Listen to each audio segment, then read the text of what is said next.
নমস্কার। স্বস্তি বার্তার পক্ষ থেকে আপনাদের সকলকে অনেক অনেক অভিনন্দন। বাড়ির লোক, নিজের লোক, আত্মীয় পরিজন শত্রুতা করছে আপনার সঙ্গে, সেই মুহূর্তে আপনার কি করা উচিত? কতগুলো লক্ষণ দেখুন আগে। আপনার আত্মীয় পরিজনের মধ্যে, বাড়ির লোকের মধ্যে আপনাকে কিছু মানুষ মেন্টালি সাপোর্ট করে না। জীবনে অনেক ঘাত প্রতিঘাত যায়।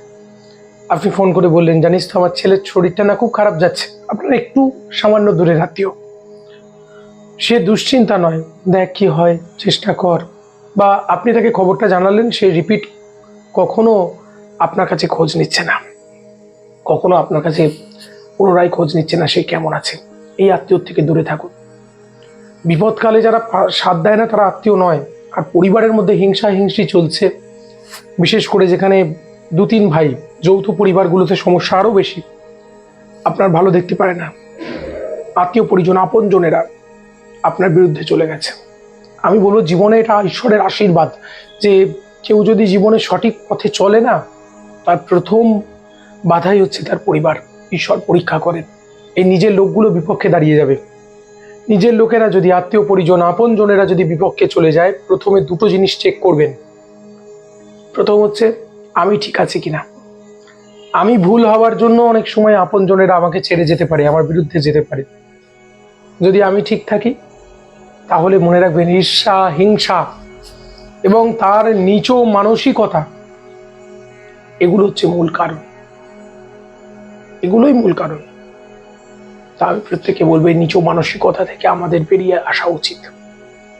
নিচ মানসিকতা থেকে আমাদের অনেক উচ্চ মানসিকতায় পৌঁছতে হবে। এখন কি করবেন? আপনি দুঃখ পাবেন না। বাড়ির লোকগুলো আপনার সঙ্গে খারাপ ব্যবহার করছে, বিশেষ করে আজকে একটাই সূত্র চলে, দিবে আর নিবে, মেলাবে মিলিবে। আপনি যতক্ষণ দিতে পারবেন ততক্ষণ আপনি ভালো, আর দিতে না পারলে আপনি কালো। আমি দেখেছি একজন ভদ্রলোক যতদিন চাকরি করেছেন, সংসারের জন্য অক্লান্ত পরিশ্রম করেছেন, যেই বৃদ্ধ হয়ে পড়লেন, রিটায়ারমেন্ট করলেন, পেনশনের অঙ্কটা কমে এলো, তারপর তাকে আর কেউ পাত্তা দেয় না, মূল্য দেয় না। ওই দুগ্ধবতী গাভীর মতো যতক্ষণ দুধ দেবে ততক্ষণ তার মূল্য, আর যেই দুধ দেওয়া বন্ধ করবে সঙ্গে সঙ্গে কসাইয়ের হাতে বিক্রি করে দেবে। এই হচ্ছে আজকের যুগ। আপনাকে সোজা কথা মেনে নিতে হবে। বাড়ির লোক তাচ্ছিল্য করে, বাড়ির লোক অপমান করে, দরকার নেই। জোর করে সম্মান পেতে আপনাকে কে বলেছে? আপনার ওরকম সম্মান চাই না, আপনিও তাদেরকে বাদ দিয়ে আপনার জীবনটাকে গোছাতে শুরু করুন। ঈশ্বর দয়া করেন।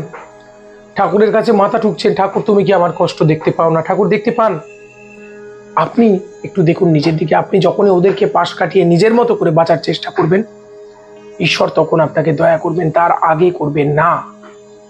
কতগুলো কাজ করুন।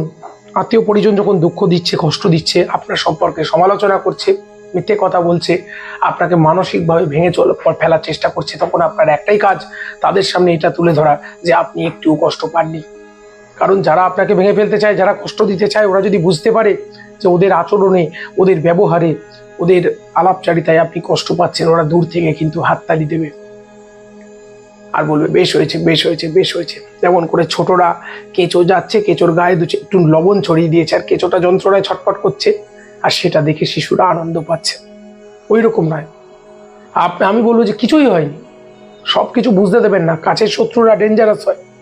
ওরা যদি একবার বুঝে যায় ওরা আপনাকে উপেক্ষা করছে, ওরা আপনাকে খারাপ কথা বলছে, এগুলো শুনে আপনি মনোকষ্ট পাচ্ছেন, ওরা কিন্তু আরো বেশি করবে।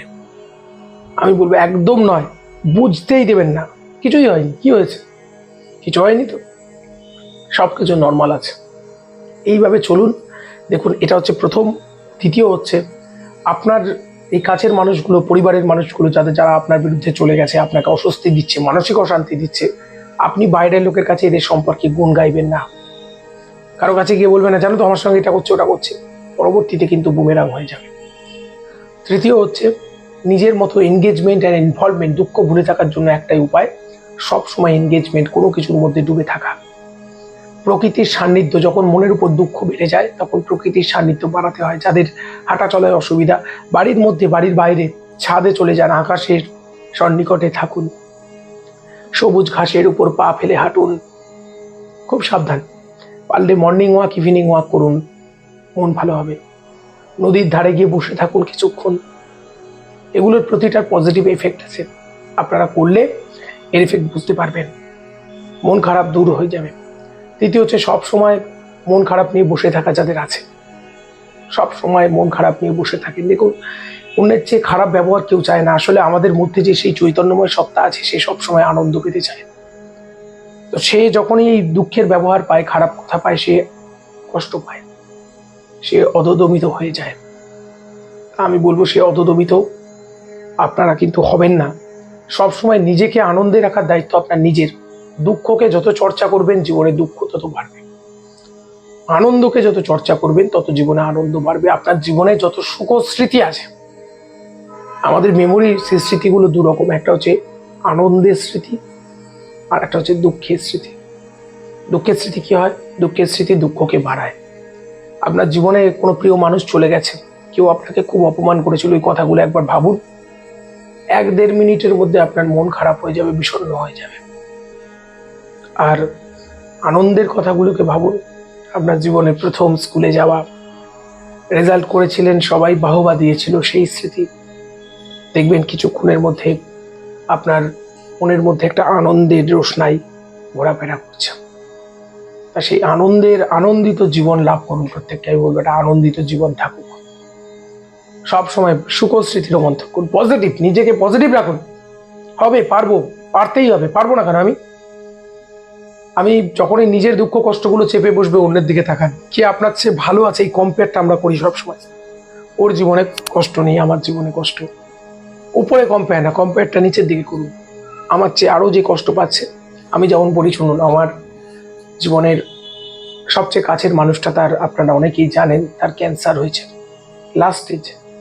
আমি জানি না হয়তো কখন চলে যাবে। তো তাকে নিয়ে আমি মুম্বাইতে, একটা বিখ্যাত হসপিটাল আপনারা জানেন মুম্বাইতে, সেখানে গিয়েছি।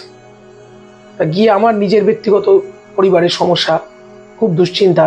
ওখানে গিয়ে দেখলাম ছোট ছোট বাচ্চা, তাদের কেমোথেরাপি চলছে, যন্ত্রণায় ছটফট করছে, মায়েরা তার চাদর দিয়ে ঢেকে দিচ্ছে। দেখে আমার চোখ দিয়ে জল পড়তে শুরু হলো। ওই শিশুগুলো কি, ভগবানের কাছে প্রশ্ন করতে ইচ্ছে হলো, শিশুগুলোর অপরাধ কি, ওইভাবে কষ্ট পাচ্ছে। ওই দেখে যেন আবার নিজের পরিবারের কথা আমি ভুলেই গেলাম। এই কম্পেয়ার করতে হয় নিচের দিকে, ওরা আমার চেয়ে খারাপ আছে, আমি ওদের চেয়ে ভালো আছি। যারা ভাবেন যে ঈশ্বর আমাকে কিচ্ছু দেননি, আপনাকে দুর্লভ মানুষের জন্ম দিয়েছে।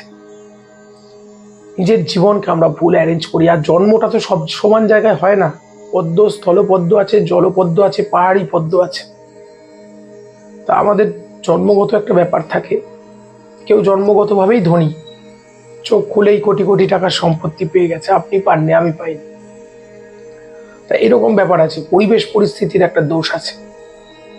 তারপর আমাদের প্রারব্ধ কর্মফল আছে, এই তিনটে নিয়ে আপনার ভাগ্য নির্ধারিত হয়। তা এগুলো কিছু ঘটনা ঘটার আছে, যেগুলো ঘটবে। তা আমি সেগুলোকে বলবো, প্রত্যেকে এইভাবে ভাববেন আমার মতো করে। তাহলে জীবনে কিন্তু আনন্দ, জীবনের শান্তি, এগুলো আমরা, আমাদের জীবনে আসল লক্ষ্যই আনন্দ লাভ। সবাই বলে নিঃস্বর লাভ, আমি বলি না, আমাদের জীবনের আসল লক্ষ্য আনন্দ লাভ। সচ্চিদ আনন্দময় সত্তা, সত্তা সচ্চিদ আনন্দময়। সে আনন্দময় একটা জীবন আমরা লাভ করি। সকলকে বলবো, আজকে এখানে শেষ করছি, পরবর্তী পর্বে দেখা হচ্ছে। সঙ্গে থাকুন, স্বস্তি বার্তার সঙ্গে থাকুন। অনেক অনেক ভালো থাকুন।